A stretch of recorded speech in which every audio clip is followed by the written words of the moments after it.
Olá, muito bom dia para quem é do dia, muito boa tarde para quem é da tarde e muito boa noite para quem é da noite.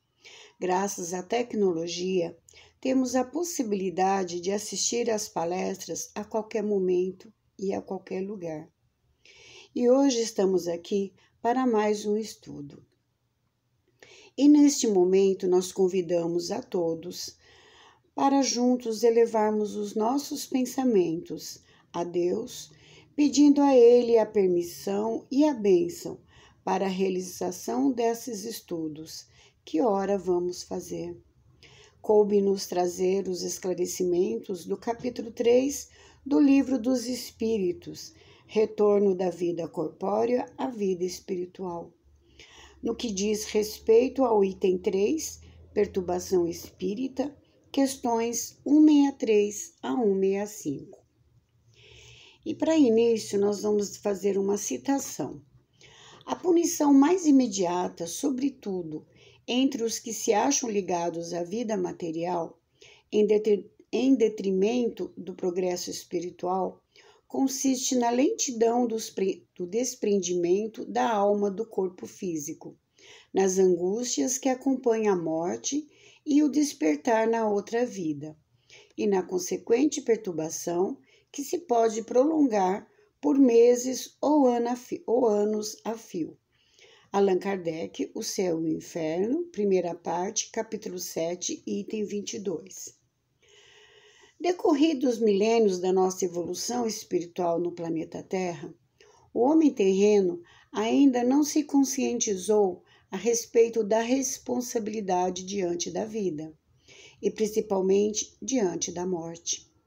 Milhares de pessoas acreditam que depois da morte tudo fica zerado, quando na realidade a morte não transforma as pessoas. Não transforma as pessoas em santas ou sábios, e sim leva cada um de nós exatamente como estamos, que seja levamos o céu ou o inferno que construímos dentro de nós mesmos. Uma das maiores dificuldades do ser humano é entender o que se passa com o desencarnado logo após atravessar as águas enigmáticas no rio da morte, ou seja, considerado morto e desaparecer das vistas materiais dos humanos, causando dores e sofrimento, desencantos e saudades, sem que as pessoas que ficam possam perceber ou analisar os dramas que a maioria dos desencarnados passam, principalmente quando morrem atrelados aos vícios, desejos e paixões, comprometidos com os tipos de crimes, falcatruas, escândalos, apropriações indevidas, roubos, assaltos, sequestros, pedofilia e sensualidade.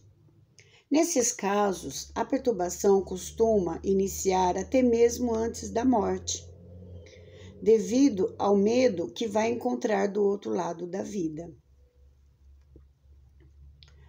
Todos aqueles que se entregam aos prazeres fugidos da vida material e agem com completa indiferença aos bens espirituais, vão se sentir totalmente inadaptados e incompetentes para vivenciar a vida dos espíritos e geralmente se sentem isolados, sombrios, no além, passando a sofrer todo tipo de desequilíbrio e angústia pelo difícil desligamento do espírito do corpo físico.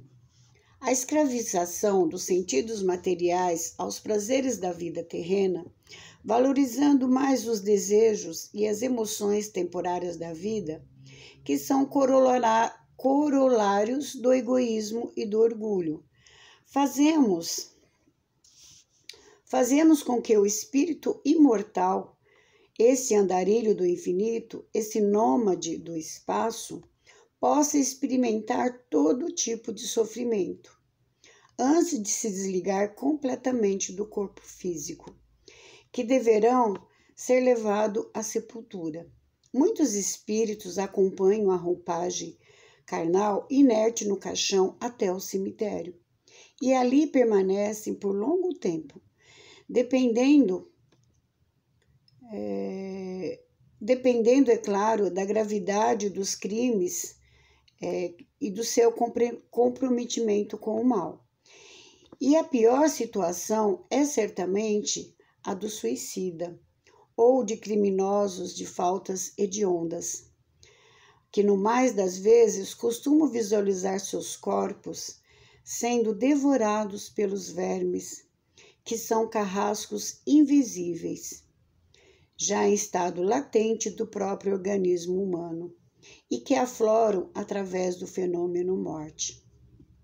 A justiça divina é rigorosa e profundamente correta em seus princípios, aplicando punições a todos aqueles que diretamente ou indiretamente induziram outras pessoas ao sofrimento ou ao erro.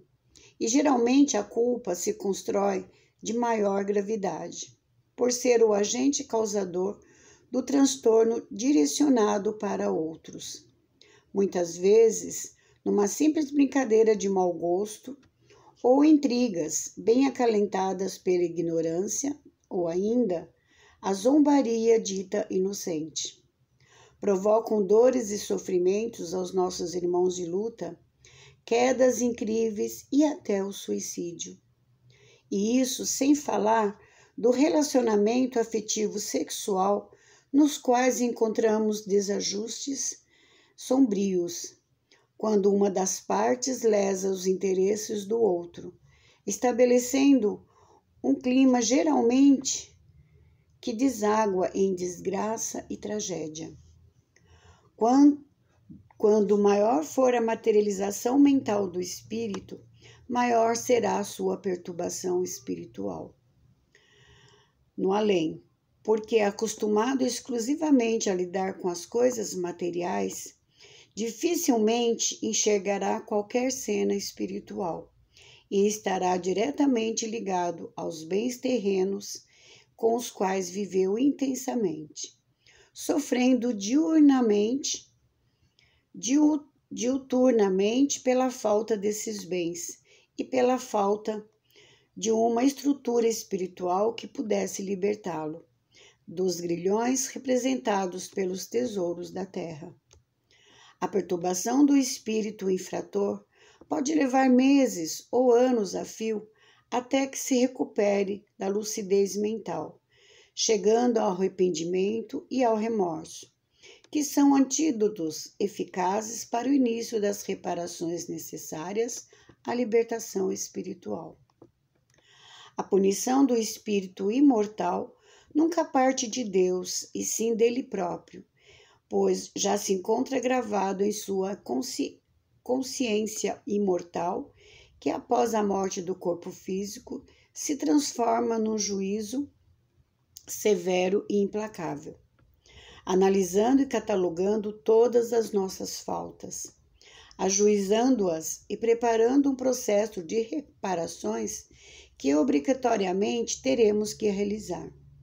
Não são satisfações e desejos dos outros, mas para satisfazer a própria mente imortal, que só se sentirá livre, plena e estudante, depois do término das reparações, numa prova cabal e completa, que crime e castigo caminham juntos, e que podemos fugir de todos e de tudo, mas não podemos fugir de nós mesmos.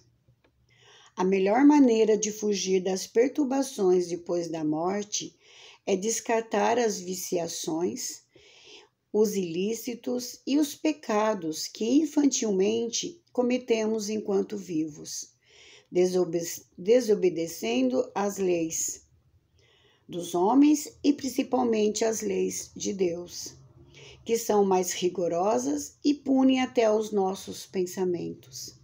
Enquanto as leis dos homens podem ser adulteradas, modificadas, a bel prazer dos poderosos, sendo burladas a todo momento devido à ignorância de que, do outro lado da vida, tem uma outra lei interna que caminha conosco e vai nos cobrar cetil por cetil, a fim de que possamos nos aclimatar aos desígnios divinos a partir para a iluminação espiritual. E assim, pessoal, espero ter alcançado o aprendizado desta noite e que possamos estarmos juntos novamente, assim que houver nova oportunidade. Agradeço por todos terem me ouvido até aqui. Muito obrigada, que assim seja. Graças a Deus.